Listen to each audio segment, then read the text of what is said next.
दोस्तों, अगर आप एक जर्मन शेफर्ड को अडॉप्ट करने वाले हैं या किसी ब्रीडर या फिर किसी पेट शॉप से जर्मन शेफर्ड पपीज को खरीदने वाले हैं और आप कंफ्यूज हैं कि आप जो पपी लेने वाले हैं वो प्योर ब्रीड है या फिर मिक्स ब्रीड है, आपके साथ कहीं फ्रॉड न हो जाए, तो ये वीडियो देखने के बाद आप प्योर ब्रीड को अच्छे से पहचान पाएंगे और आपको किसी की भी सलाह लेने की कोई जरूरत नहीं पड़ेगी। डॉग फ्रॉड, जिसे आप पपी स्कैम भी कह सकते हैं, जो कि आज के टाइम में बहुत ही ज्यादा चल रहा है और ये ऐसे लोगों के साथ होता है जो कि फर्स्ट टाइम ओनर होते हैं या फिर जिन्हें डॉग से रिलेटेड कोई एक्सपीरियंस नहीं होता। दोस्तों, इंडिया में सबसे ज्यादा लैब्राडोर, जर्मन शेफर्ड और इंडियन स्पीड जैसे पपीज बहुत ही ज्यादा अडॉप्ट किए जाते हैं, इसलिए इन ब्रीड की मिक्स ब्रीड मार्केट में बहुत ही ज्यादा देखने को मिलती है। इन ब्रीड के जब आप पपीज को अडॉप्ट करते हैं तो ये बिल्कुल प्योर ही दिखते हैं, लेकिन जैसे ही ये 6 महीने या फिर 1 साल के हो जाते हैं तब आपको पता चलता है कि आपके साथ फ्रॉड हुआ है। तो हम एक प्योर जर्मन शेफर्ड की पहचान कैसे करें, आइए जानते हैं। पहले तो आपको जर्मन शेफर्ड का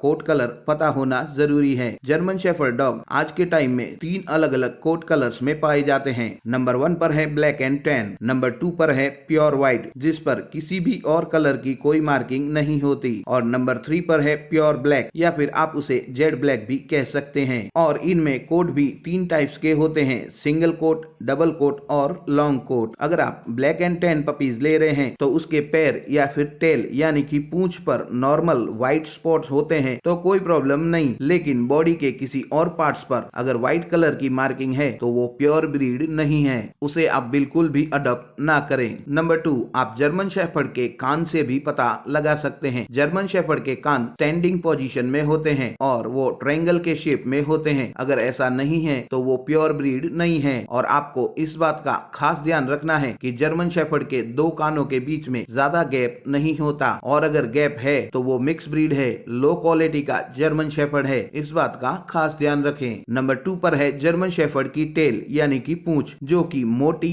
सीधी और लॉन्ग होती है और उस पर काफी ज्यादा बाल होते हैं और वो टेल ऊपर की तरफ मुड़ी हुई नहीं होती। अगर टेल कर्ड है तो वो प्योर ब्रीड नहीं है। नंबर 2 पर है स्टैंडिंग पोजीशन। अगर जर्मन शेफर्ड की स्टैंडिंग पोजीशन लैब्राडोर की तरह एकदम स्ट्रेट है तो वो प्योर ब्रीड नहीं है, या फिर वो अच्छी क्वालिटी का जर्मन शेफर्ड बिल्कुल भी नहीं है। प्योर जर्मन शेफर्ड एंगुलेशन वाले होते हैं, जिन्हें आप फोटो में देख सकते हैं, जिनके पीछे वाले पैर बेंड होते हैं। अगर आप जर्मन शेफर्ड को इस तरह डाउनवर्ड पोजीशन में देखते हैं तो वो एक बेस्ट क्वालिटी जर्मन शेफर्ड है, और अगर वो स्ट्रेट है तो वो एक मिक्स ब्रीड है। नंबर 4, आप कोई भी डॉग ब्रीड लें, पपीज के मदर फादर को देख कर ही लें, क्योंकि 90% पपीज उनके मदर फादर पर डिपेंड करते हैं, क्योंकि अगर उनके मदर फादर में कोई हेल्थ इश्यू है तो आगे जाकर वो हेल्थ प्रॉब्लम उनके पपीज में देखने को मिल सकते हैं। क्योंकि मैंने ऐसे कई पपीज देखे हैं जो कि 3 या 4 साल के बाद बिल्कुल ब्लाइंड हो जाते हैं, देख नहीं पाते या फिर सुन नहीं पाते, और फिर उसका लगभग कोई सोल्यूशन नहीं होता, जिस वजह से डॉग और डॉग ओनर दोनों ही बहुत ही बड़ी परेशानी में आ जाते हैं। आप ये जो इंडियन स्पीड देख रहे हैं, ये मेरा पेट है जो कि 4 साल का है और ये बिल्कुल ब्लाइंड हो चुका है, आंखों से देख नहीं पाता, जिसे लगभग 1 साल पहले कोई भी तकलीफ नहीं थी, लेकिन अब ये 4 साल का हो चुका है और देख नहीं पाता। तो इस बात का आपको खास ध्यान रखना होगा कि आप जब भी एक पपी लेने जाएं